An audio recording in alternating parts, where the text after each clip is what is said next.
아침 말씀.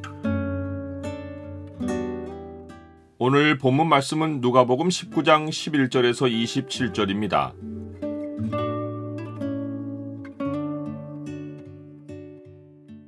주가 맡기신 한 번의 인생에 충성을 다해 열매를 맺으라. 오늘 본문을 약속의 창으로 보면 인자가 오시기를 잘 준비한 자가 받는 상이 무엇인지가 보입니다. 약속의 창을 보여주는 구절은 19장 17절입니다. 주인이 이르되 잘하였다 착한 종이요 내가 지극히 작은 것에 충성하였으니 열고울 권세를 차지하라 하고, 예수님은 인자의 날을 준비하는 결론으로 문화 비유를 말씀하십니다. 이 비유는 예수님의 말씀을 듣는 사람들이 하나님의 나라가 당장에 나타날 줄로 생각한 것과 반대의 메시지를 전합니다. 그들은 예수님의 말씀을 멀리 적용하지 않고 인자가 당장 로마 제국을 뒤엎고 땅에 메시아 왕국을 세울 것으로 생각했습니다. 예수님은 앞에서 인자의 날을 가르치며 번개가 하늘 아래 이쪽에서 번쩍이어 하늘 아래 저쪽까지 비침같이 인자도 자기 날에 그러하리라. 그러나 그가 먼저 많은 고난을 받으며 이 세대에게 버림바 되어야 할지니라 라고 하며 인자의 날 전에 인자의 죽음이 있을 것을 예고하셨습니다. 그런데 사람들은 이 예고를 메시아의 죽음으로 받지 않고 혁명으로 인해 불가피하게 겪어야 할 고난으로 이해했습니다.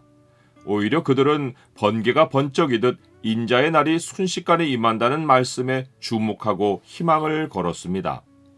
예수님은 이들의 생각을 고쳐주려고 어떤 귀인과 종열의 비유를 이야기해 주십니다. 그 귀인은 왕위를 받아서 오려고 먼 나라로 갑니다. 먼 나라라는 말이 예수님이 다시 오시는 때가 가까이 있지 않음을 암시합니다. 왕위를 받아서 가지고 온다는 것은 인자가 다시 올 때는 만왕의 왕 만주의 주로 세상을 심판하기 위해 임하실 것을 말해줍니다. 백성이 귀인을 미워하여 사자를 보내어 우리는 이 사람이 우리의 왕됨을 원하지 않는다고 말한 것은 그때부터 지금까지 혈통의 이스라엘이 예수님을 거부할 것을 내다본 것입니다. 예수님이 왕권을 가지고 심판하실 때 종들을 심판하실 내용은 그들이 인자가 오기까지 하나님께 받은 임무를 얼마나 책임있게 수행했느냐입니다.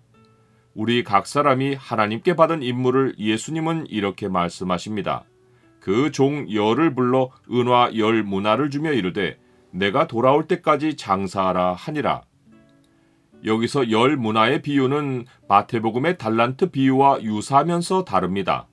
예수님은 전달하려는 메시지에 따라 비유의 중점을 바꾸어 사용하십니다. 달란트 비유에서는 달란트의 양이 달랐는데 문화 비유에서는 10명의 종이 똑같이 은화 한 문화를 받습니다. 달란트는 각 사람에게 주신 능력에 초점이 맞춰져 있고 문화는 모든 사람이 똑같이 받은 한 번의 인생에 초점이 맞춰져 있습니다. 내가 돌아올 때까지 장사하라 라는 귀인의 지시는 예수님이 다시 오시기까지 우리가 하나님께 받은 한 번의 인생을 활용하여 이윤을 남기라는 의미입니다. 인생이 장사와 연결된 것은 하나님은 우리가 우리 인생을 사용해서 이문을 남기도록 계획하셨기 때문입니다. 우리는 나의 인생을 활용해서 삶의 필요를 채우고 남긴 것으로 다른 사람들과 풍성히 나눌 수 있는 인생을 부여받았습니다. 장사 미천도 내 인생이고 사업 품목도 내 인생이며 부가 흐르는 통로도 내 인생입니다. 이런 이유에서 우리는 남을 흉내내거나 남의 것을 탐낼 이유가 없습니다. 인생이 풍성하게 살 수 있는 모든 조건이 내 인생 안에 다 있습니다. 나 자신을 충성되게 활용하면 한 번의 인생으로 10개의 인생이나 5의 인생을 산 결과를 남길 수 있습니다. 그렇다고 내 인생에 충성하는 것이 나를 위해 사는 것이 아닙니다. 인생은 하나님이 주신 것이기에 내 인생은 하나님의 것이고 우리는 그 인생의 청지기입니다. 나는 내 인생을 소중히 관리하고 하나님이 맡기신 인생에 충성합니까? 귀인이 왕위를 받아서 돌아와서는 종들이 각각 어떻게 장사했는지를 알아봅니다. 귀인은 10 문화를 남긴 자에게는 10골 권세를, 5을 남긴 자에게는 5골을 차지하게 합니다.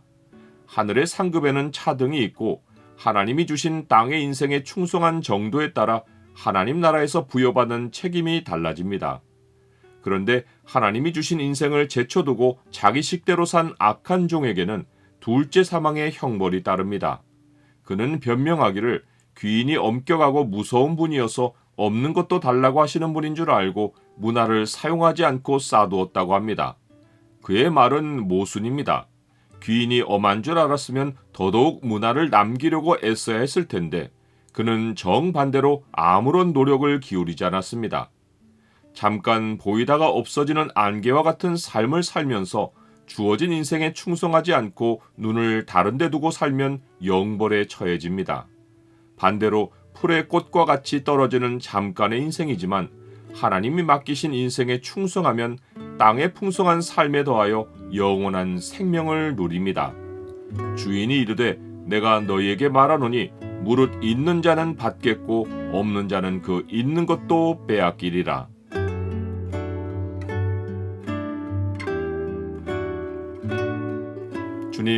주는 반드시 다시 오셔서 모든 사람의 인생을 판단하실 것입니다. 다른 사람과 인생을 비교하지 않고 제게 맡기신 한 번의 인생에 충성합니다.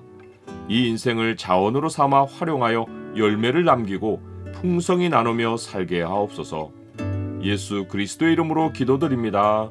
아멘.